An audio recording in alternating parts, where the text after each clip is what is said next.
When you can't stop thinking about someone, it's not just memory replaying itself, it's the psyche trying to speak. What feels like a fixation on another person is often your own soul tapping on the walls of your consciousness, asking to be heard. There's a whisper beneath the noise of thought that says, this isn't about them, it's about you. Every thought that circles back, every image that refuses to fade, every sudden wave of emotion that arrives without warning. These are echoes from within. The psyche doesn't speak in plain words. It communicates through symbols, sensations, and persistent reminders of what still needs to be understood. The person who occupies your thoughts becomes the mirror through which the hidden parts of you attempt to make contact. Maybe they appeared in your life not by accident, but as a messenger of your own unconscious. They embody something you've lost touch with, a forgotten feeling, a suppressed desire, a reflection of what you once were or what you wish to become. The mind, in its attempt to protect you, tries to make the experience about them, about missing or desiring. Underneath it all, it is your own energy trying to return home. The echo is never about the sound itself, it's about the space it reverberates in. You think about them because your soul recognizes a resonance. They may represent warmth you once denied yourself, or vulnerability you were taught to fear. Perhaps they showed you love in a way you couldn't accept before, or they mirrored a wound you still carry from long ago. The psyche brings them to the forefront of your awareness, not to punish you, but to offer you a chance to see what has been buried. Every obsession is a form of calling. Every fixation is a cry from the depths of the self that says, look here, something still hurts. Sometimes the echo comes disguised as longing. You tell yourself you miss them, that you can't move on, that they were special, and maybe they were. But the deeper truth is that you are trying to reclaim the part of yourself that awakened when they were near. They made you feel alive, seen, inspired, perhaps even broken open in ways you didn't know possible. Now that they are gone, your psyche doesn't want them back. It wants you back, the version of you that existed when your heart was fully awake. The thoughts persist because that aliveness is waiting to be owned again, this time without depending on their presence to feel it. The psyche's echo doesn't only reflect love, it can also reflect pain, guilt, or unhealed trauma. Sometimes you can't stop thinking about someone because they wounded you, and your mind keeps returning to the moment of impact like fingers touching a bruise. The echo asks, what part of you accepted that wound as truth? When you replay the words they said, the way they left, the silence they gave you, what you're really confronting is the place within that still believes you deserved it. The psyche replays until it is seen, until the inner voice replaces the outer one, until the wound becomes wisdom. It's easy to label it as obsession or emotional weakness, but that misunderstanding only deepens the loop. The psyche doesn't repeat because it enjoys suffering. It repeats because it seeks completion. The thoughts persist not because you want to stay stuck, but because your unconscious is trying to finish a story that ended without closure. You might think you're chasing them for answers, but in truth, your mind is asking yourself for understanding. You're trying to piece together what their presence meant, why their absence hurts, and what this entire experience is revealing about your own relationship to love, to attachment, to self-worth. The echo is a bridge between the conscious and the unconscious. Every time you hear it, it's a chance to walk across and meet the part of you calling out from the other side. If you keep trying to silence it, distract from it, or label it as weakness, the voice only grows louder. But when you stop running and simply listen, without judgment, without trying to force it away, you begin to understand its language. It speaks of unmet needs, of truths you've silenced, of pieces of your past still waiting to be acknowledged. The person you can't stop thinking about is not the message. They are the messenger. When the psyche echoes, it's asking for attention to what is alive beneath the surface. It wants integration, not rejection. It wants you to see how your patterns of attachment, your fears of loss, your longing for validation, all trace back to something older, deeper, and closer than the person you've attached them to. The echo points you inward. It reminds you that every powerful connection, whether it ends in harmony or heartbreak, is a mirror for the ongoing dialogue between your conscious self and your hidden depths. In this sense, the person who lingers in your mind holds a sacred role. They carry an energy that your soul recognizes as necessary for its evolution. Maybe they came to awaken a dormant feeling, to trigger the breaking open of an old shell, to remind you of your own emotional capacity. When you think of them, you're not trapped. You're being guided. The psyche doesn't waste energy on meaningless repetition. It repeats what matters until understanding dawns. To understand the psyche's echo is to realize that memory and emotion are not enemies. They are the instruments through which your inner self communicates the unfinished symphony of your life, the melody that won't leave your head, the image that returns at midnight, the sudden flood of nostalgia. All of it is your deeper self saying, pay attention. There's something here you still need to feel, to integrate, to reclaim. The moment you stop resisting the echo and start listening to it as guidance rather than torment, it begins to soften, to change its tone, to lead you closer to the truth of what it's been trying to tell you all along. There are some connections that don't end when the relationship does. You stop talking, you stop seeing each other, months pass, maybe even years, yet their energy still lingers. You feel them in quiet moments, in songs, in dreams, in the way your body reacts when someone mentions their name. This isn't coincidence or sentimentality. It's what can only be called the energy cord, an invisible thread woven between two psyches that once shared emotional or spiritual intimacy. When two souls meet with genuine openness, a current is created. And when that current is charged with emotion, love, pain, passion, betrayal, it doesn't simply vanish. It hums beneath awareness, tugging at both ends until its purpose has been fulfilled. When you can't stop thinking about someone, part of it may be the residue of this energetic exchange. Every conversation, every moment of vulnerability, every act of care built a subtle bridge between your inner worlds. You might not see it, but you feel it. An emotional gravity that pulls you back toward them no matter how far you travel. Some people call it chemistry, others call it soul ties. But at its essence, it's an energetic bond still carrying the unprocessed feelings that were never fully expressed, resolved, or released. The more emotionally charged the connection was, the stronger the current remains. You'll notice it most when you try to move on. You'll meet someone new and for a while it feels like freedom, until their face, their voice, or their presence suddenly floods your thoughts again. It's like your body remembers something your mind can't reason with. That's because energy doesn't obey logic. It clings to what still holds emotional weight. The mind may say it's over, but the energy says otherwise. The cord remains because some part of you is still in communication with them on an unseen level, still trying to finish a conversation that words were never able to end. This connection doesn't always mean you're destined to be together. Often it means the opposite, that the bond exists to teach you about attachment, projection, or self-reclamation. When you share a deep emotional moment with someone, your energy intertwines. You give a part of yourself, and in return, receive a part of them. The exchange is not ownership, but resonance. When the relationship ends without emotional closure, that resonance keeps echoing.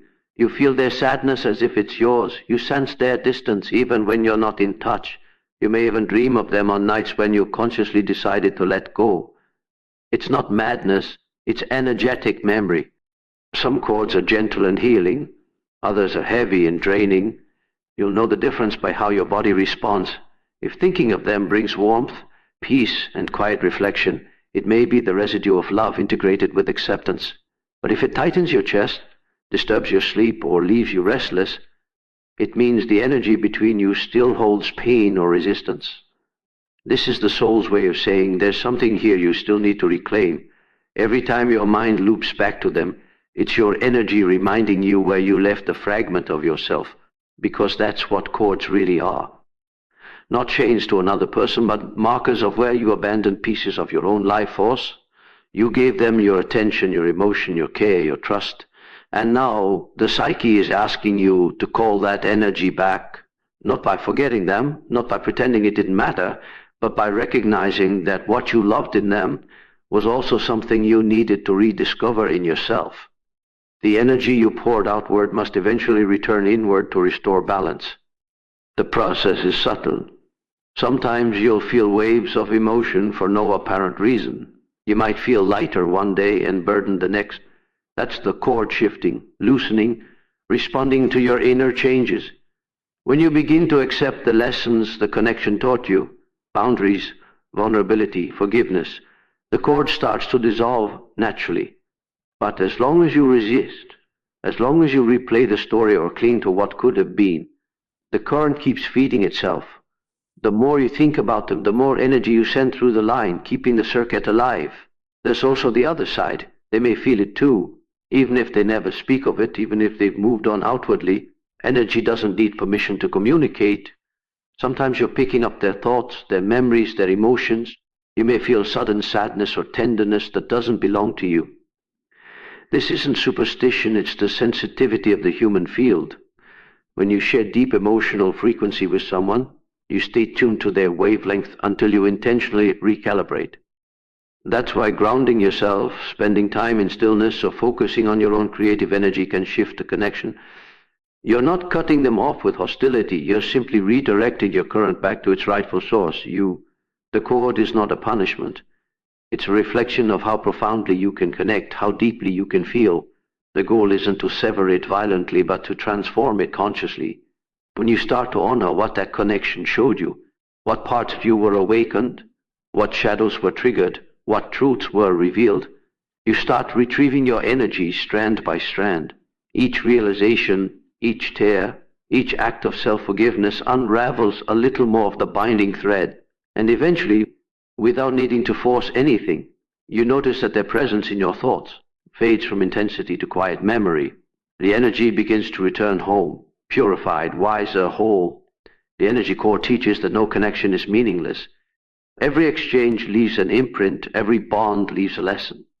The challenge is to recognize which cords nourish your spirit and which drain it, which still serve growth and which signal that your energy needs to come back to you. You cannot control who forms a cord with you, but you can decide what you continue to feed. You can choose awareness instead of attachment, reflection instead of repetition, reclamation instead of longing. Every thought about them is an invitation, not to reach outward, but to look inward and ask, where does my energy still flow that no longer belongs outside of me? Because the moment you start to answer that question, the current begins to shift, and the invisible thread that once tied you to another begins to lead you quietly back toward yourself. There are moments when you meet someone, and it feels as though the universe aligned every star just for that encounter. You look at them, and something ancient within you awakens. Familiarity, longing, awe. It's not just attraction, it's recognition. You feel as though you've known them before, maybe in another time, another form. The emotions that rise are disproportionate to the time you've spent together. You barely know them, yet you think about them endlessly. This intensity often isn't about who they are, it's about what they represent within you. This is the archetype of projection, the psyche's mysterious way of showing you the parts of yourself that you've lost, denied, or forgotten by reflecting them through another person's image. Projection is not delusion. It's the unconscious attempting to make contact. The mind projects inner qualities outward when it cannot yet recognize them within. You see in others what you most desire, what you most fear, or what you most repress. That person becomes the canvas upon which your inner world paints its deepest stories. You think you've fallen in love with them, but often you've fallen in love with your own unacknowledged potential reflected through their presence. They become a vessel carrying your idealized vision of love, safety, creativity, or redemption. It feels divine, because in a way it is the divine within you seeking to remember itself. This is why projections are so intoxicating. They hold a sacred magnetism, a sense of destiny. You look at them and see possibility, you see healing, you see everything you've been searching for. But what you're truly encountering is your own energy, wearing another person's face. The psyche does this not to deceive you, but to awaken you. It uses the image of another as a mirror so you can finally see the qualities that have been asleep within. The one you can't stop thinking about becomes the symbol of your unclaimed self. When projection takes hold, it doesn't just color perception, it rewrites it. You fill in the blanks of who they are with what you need them to be. You interpret silence as depth, flaws as mystery, distance as proof of significance. The mind romanticizes, justifies, imagines because it is trying to protect the illusion. The illusion feels safer than uncertainty. But beneath this veil lies the truth. You are not seeing them. You are seeing yourself in disguise. Every fantasy is a clue. Every obsession a breadcrumb leading back to an unhealed or unexplored aspect of your own psyche. The archetype of projection manifests in many forms. You might project the Savior, believing they will rescue you from emptiness, loneliness, or doubt. You might project the Muse, believing their presence is what awakens your creativity or worth. You might project the twin flame, believing they complete you or reflect your soul's other half. Each archetype carries an emotional charge that feels larger than life because it is larger than life. It's the collective unconscious expressing itself through the personal. You are interacting with a myth inside your own mind, living it as though it were a romance or a tragedy. The power of projection lies in its ability to make you feel alive. That's why it's so difficult to release, even if the relationship never manifests. Even if they leave or remain distant, the emotions stay vivid. They stir you, they inspire you, they remind you that you can feel again. But the cost of projection is distortion. The inability to see the other as they truly are. You end up relating not to a real person, but to a living symbol. The deeper you invest in the illusion, the further you drift from genuine connection. The psyche keeps replaying the image, hoping you'll eventually turn inward and recognize it as your own. The moment you start to realize this, the energy begins to shift. You notice that what you adored in them, their confidence, their tenderness, their mystery, are traits you've longed to cultivate in yourself. What you resented in them, their indifference, their inconsistency, mirrors your own unresolved fears of rejection or abandonment. The mind resists this truth at first. It feels personal, it feels romantic, it feels like fate. But the more you look, the more you see that the universe uses others to show you what's missing in your own integration. They come into your life not to fulfill your story, but to reveal the story you've been telling yourself all along. Projection can also reveal shadow aspects, the traits you deny or condemn. You might despise in someone what you secretly carry. You might feel intense irritation or attraction because something in them activates a repressed quality within you. The more unconscious the projection, the stronger the emotion.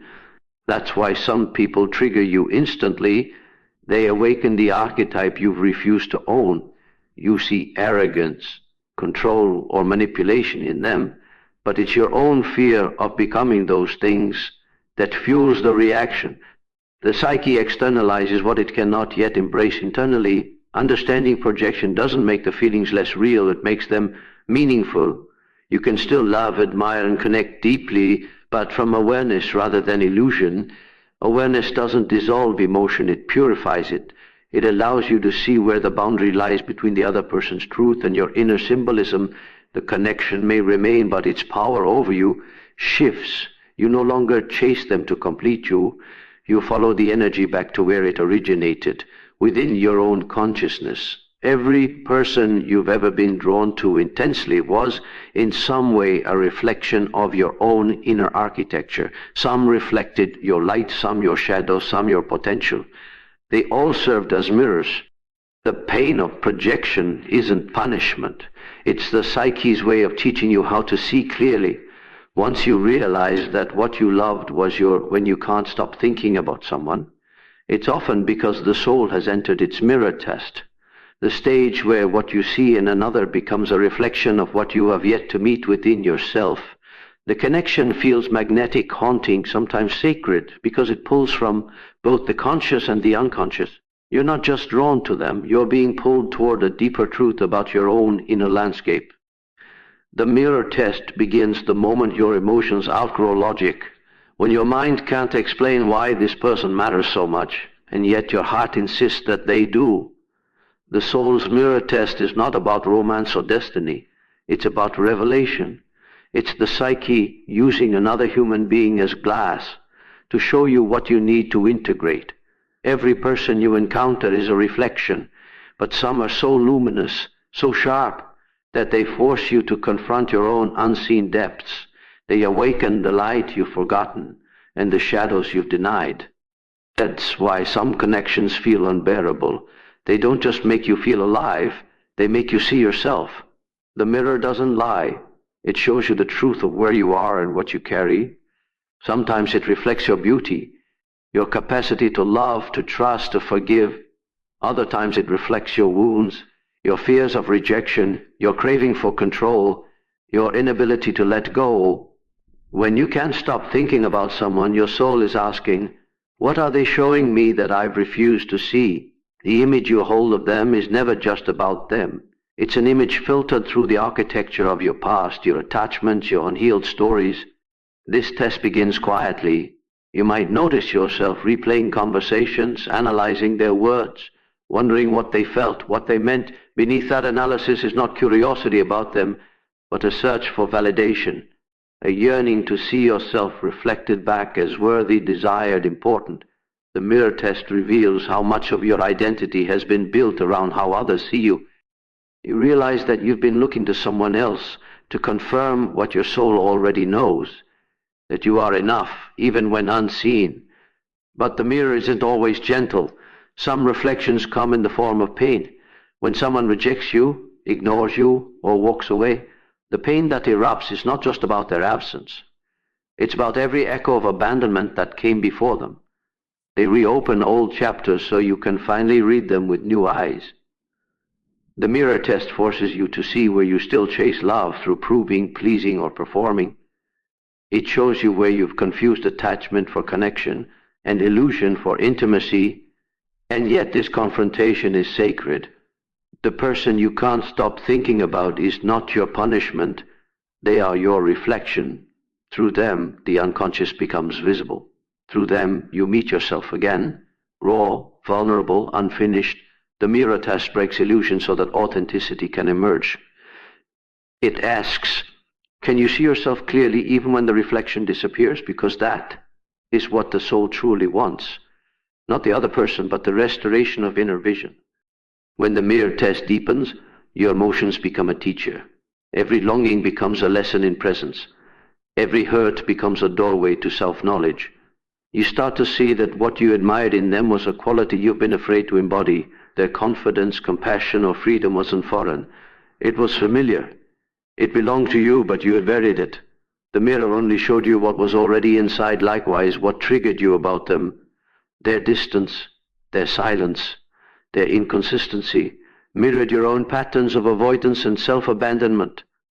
The mirror shows both light and shadow because both are necessary for wholeness. This is why some connections feel fated, because they arrive when your soul is ready to evolve. The universe sends reflections, not rewards. The mirror test is the process through which you reclaim your projections. It teaches you to love without losing yourself, to see without idealizing, to feel without clinging. When you finally stop asking why they appeared and start asking what they revealed, the purpose of their presence becomes clear. They were never meant to stay forever. They were meant to awaken what was dormant. You may resist this. You may want to shatter the mirror, to erase their image, to run from the intensity of what they awaken. But the mirror isn't the problem. It's the invitation. The discomfort you feel is growth disguised as grief. You're not losing them. You're shedding the illusions that kept you fragmented. Every time you face the reflection, instead of avoiding it, you recover a piece of your authentic self. The soul's mirror test is also a test of ownership. It asks whether you can take responsibility for what you see. It's easy to say they hurt you, they changed you, they made you feel. But the mirror reminds you that no one can trigger what doesn't already live inside you. They simply illuminated it. The question is, will you use that awareness to blame or to integrate? Because once you accept that every reflection serves your growth, every encounter becomes sacred, even the painful ones. You might think the test ends when the thoughts fade, but it doesn't. It ends when you can remember them without losing yourself, when you can hold gratitude for what they mirrored without needing their return to validate it, when you can stand before the glass, no longer chasing the reflection, but recognizing that you are both the mirror and the image, because in the end, what you sought in them was never outside you. It was the forgotten truth of your own being calling you back through their eyes, through their silence, through the echo of their absence that still lingers like a teacher waiting for you to finally see when you can't stop thinking about someone. There comes a point where reflection must turn inward, where awareness must become transformation. This is the process of integration, the sacred work of taking back what you projected, reclaiming what you lost, and understanding what this connection has been trying to teach you about yourself. Integration begins when the obsession softens into inquiry, when you no longer ask why they left, but why their presence still echoes, when you start to see that the real work isn't in forgetting them, but in understanding why your soul attached so deeply in the first place. Integration is the slow alchemy of turning pain into wisdom. It doesn't happen by force or by forgetting, it happens through recognition. You begin to realize that every emotion you felt in their presence was your own energy awakening. The love you thought was for them was really your capacity to love itself. The hurt you blamed on them was really your resistance to your own vulnerability. Every connection leaves an imprint, and integration is the process of reading those imprints until they reveal the truth of who you are beneath the stories you've been telling yourself. At first, the process feels like withdrawal, a strange silence after the storm. You may find yourself revisiting old memories, dissecting their meaning, feeling both relief and loss. The psyche does this because it's trying to close the energetic loop. It needs to extract from the experience everything that belongs to your growth and release everything that no longer serves it. Integration is not forgetting the person. It's taking back the parts of yourself you left with them. You start to notice how much of your identity was constructed around their reflection, how your moods, your confidence, your sense of self shifted in relation to their attention. This awareness is painful, but it's also freeing. You begin to see that what you craved was not them, but the feeling of aliveness they mirrored. Integration means learning to generate that aliveness from within, to no longer depend on another person to access your own vitality. The qualities you admired in them, their warmth, their strength, their freedom, were never exclusive to them. They were dormant within you, waiting to be reclaimed. Integration requires honesty. It demands that you face your patterns without judgment. The way you idealize, the way you chase, the way you attach. It asks that you forgive yourself for loving in ways that came from fear, not from fullness. It's not about erasing what happened. It's about weaving it into the fabric of your becoming. Every heartbreak becomes a teacher. Every longing becomes a map. The psyche doesn't seek perfection. It seeks wholeness, and wholeness means owning every part of your experience. The joy and the grief, the desire and the detachment, the illusion and the truth. The process of integration unfolds in layers. The first layer is recognition, realizing that the other person was a mirror, not a savior. The second layer is reclamation, pulling your energy back from where you've scattered it in thoughts, fantasies, and what-ifs. The third layer is embodiment, living the qualities you once admired in them as your own. And the final layer is acceptance, allowing the experience to exist in your story without letting it define your identity. Sometimes integration happens through solitude. The silence after separation becomes a crucible for transformation. You sit with the ache instead of running from it. You let the memory surface and fade without clinging. You begin to understand that peace doesn't come from closure with them, but from closure within yourself. The energy that was once tangled between you starts to untie, not because you pushed them away, but because you stopped pulling. The connection dissolves into clarity, but integration can also feel like contradiction. Some days you feel strong, others you feel the old longing again. This fluctuation doesn't mean you're failing, it means you're healing. The psyche doesn't release all at once, it unfolds. Each wave of emotion brings another piece of yourself back home. Integration is cyclical. You revisit, you reflect, you release. Over time, the intensity becomes insight, and the ache becomes understanding. You may start to notice subtle shifts. The song that once broke you now stirs gratitude. The memory that once burned now feels neutral. The name no longer triggers longing, just quiet recognition. These are signs that integration is working. The energy that once belonged to the story is returning to you, purified. You no longer carry them as an absence, but as a lesson. You no longer define your worth through their attention, but through your own awareness. Integration also means owning your shadow, admitting where you contributed to the pain, where you avoided truth, where you mistook fantasy for connection. It's not about blame, it's about balance. When you can hold both sides, your innocence and your responsibility, the psyche begins to harmonize. What was fragmented becomes whole again. What once felt like loss begins to feel like liberation. Ultimately, the process of integration teaches that nothing is wasted. Every thought, every emotion, every sleepless night becomes part of your evolution. The person you couldn't stop thinking about was never the destination. They were the doorway. Through them, you entered deeper into yourself. Integration is the moment you stop seeking closure from the story and start finding coherence within the soul. It's the moment you realize that what you were chasing was not them, but the forgotten pieces of your own heart returning, one by one, to where they have always belonged.